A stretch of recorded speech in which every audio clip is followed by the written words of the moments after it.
सावित्रीबाई फुले मराठी निबंध. सावित्रीबाई फुले या भारतातील पहिल्या महिला शिक्षिका समाजसुधारक होत्या. त्यांचा जन्म 3 जानेवारी 1831 रोजी सातारा जिल्ह्यातील नायगाव या छोट्या गावात झाला. वयाच्या 9व्या वर्षी त्यांचे लग्न ज्योतिराव फुले यांच्याशी झाले. ज्योतिराव यांच्या प्रोत्साहनाने त्यांनी शिक्षण घेतले आणि स्वतः शिक्षिका बनल्या. ज्योतिराव हे विचारशील आणि समाजसुधारक प्रवृत्तीचे होते. त्यांनी सावित्रीबाईंच्या शिक्षणाच्या महत्त्वाला ओळखले. त्यांच्या प्रोत्साहनाने सावित्रीबाईंनी शिकण्याचा निर्धार केला.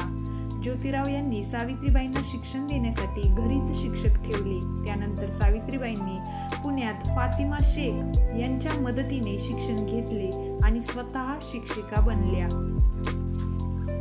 सावित्रीबाई आणि ज्योतिराव फुले यांनी अस्पृश्य मुलांसाठी शाळा स्थापन केल्या. त्यांनी जातीयतेच्या आधारावर होणाऱ्या भेदभावाला आव्हान दिले आणि समाजात समानतेचा संदेश दिला. विधवांवरील अन्यायकारक प्रथा आणि सामाजिक दडपशाही विरुद्ध सावित्रीबाईंनी आवाज उठवला. त्यांनी विधवा महिलांच्या पुनर्विवाहासाठी प्रचार केला. त्या काळात विधवा स्त्रिया समाजाच्या दडपशाहीमुळे नवजात बालकांची हत्या करत. सावित्रीबाईंनी बालहत्या प्रतिबंधक गृह सुरू करून अशा महिलांना आधार दिला. 1873 साली स्थापन झालेल्या सत्यशोधक समाजामध्ये सावित्रीबाईंची महत्त्वपूर्ण भूमिका होती. त्यांनी अंधश्रद्धा, जातीयता आणि पितृसत्ताक व्यवस्थेविरुद्ध कार्य केले.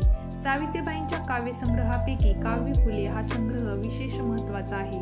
या काव्यांमधून त्यांनी शिक्षणाचे महत्त्व, सामाजिक परिवर्तनाची गरज आणि स्त्रियांच्या सशक्तीकरणाचा संदेश दिला.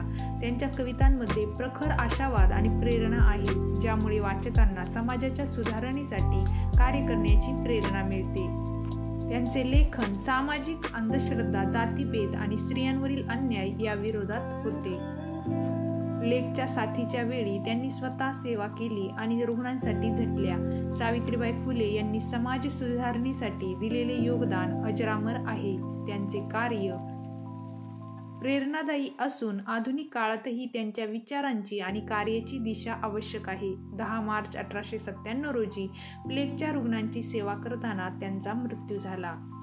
धन्यवाद. व्हिडिओ आवडल्यास एक लाईक नक्की करा आणि आपल्या मी मराठी या यूट्यूब चॅनलला सबस्क्राईब करायला विसरू नका.